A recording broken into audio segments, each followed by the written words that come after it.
Australian ইতিহাসের অন্যতম প্রতিভাবান ও স্টাইলিস্ট ব্যাটার হিসেবেই বিবেচনা করা হয় মাইকেল ক্লার্ককে।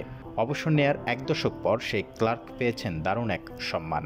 অস্ট্রেলিয়ার ক্রিকেট হল অব ফেমে অন্তর্ভুক্ত হয়েছেন দেশটির সাবেক এই অধিনায়ক। বৃহস্পতিবার এই সম্মান গ্রহণ করেন তিনি। অস্ট্রেলিয়ার হল অব ফেমে তিনি 64তম খেলোয়াড়। এই মৌসুমে তালিকায় যুক্ত হবেন আরও 2 জন। ক্লার্কের ক্যারিয়ারের উল্লেখযোগ্য অর্জনের মধ্যে রয়েছে ঘরের মাটিতে অস্ট্রেলিয়ার 2015 ওয়ানডে বিশ্বকাপ জয়, যেখানে তিনি ছিলেন অধিনায়ক। তবে ডানহাতি এই ব্যাটার বেশি আলো ছড়িয়েছেন টেস্ট ক্রিকেটেই। 111 ম্যাচে করেছেন 8643 রান, যা তাকে অস্ট্রেলিয়ার সর্বোচ্চ রান স্কোরারদের তালিকায় রেখেছেন 6 নম্বরের স্থানে। মাত্র 17 বছর বয়সে নিউ সাউথ ওয়েলসের হয়ে প্রথম শ্রেণীর ক্রিকেটে অভিষেক হওয়া ক্লার্ক ওয়ানডেতেও একেবারেই মন্দ ছিলেন না।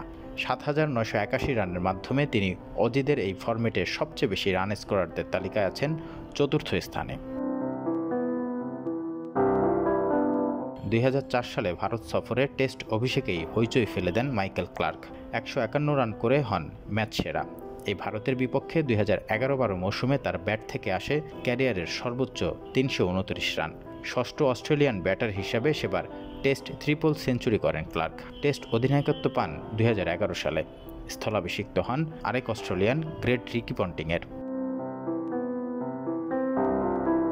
ইংল্যান্ডের বিপক্ষে 2013-14 মৌসুমে অ্যাশেজে হোয়াইট ওয়াশের নেতৃত্ব দেন ক্লার্ক। 2015 সালে অবসর নেন ইংলিশদের কাছে হেরেই। অধিনায়ক তো বটেই, ব্যাটার হিসেবেই ক্লার্ককে বিবেচনা করা হতো সময়ের অন্যতম সেরা হিসেবে। নিজের দিনে প্রতিপক্ষ সেরা সব বোলারদের গুড়িয়ে দেওয়ার বেশ কিছু কীর্তি আছে তার। এমনকি কাঁধে চোট নিয়েও সেঞ্চুরি করে নিজের ব্যাটসম্যানশিপের ছাপ রেখেছেন।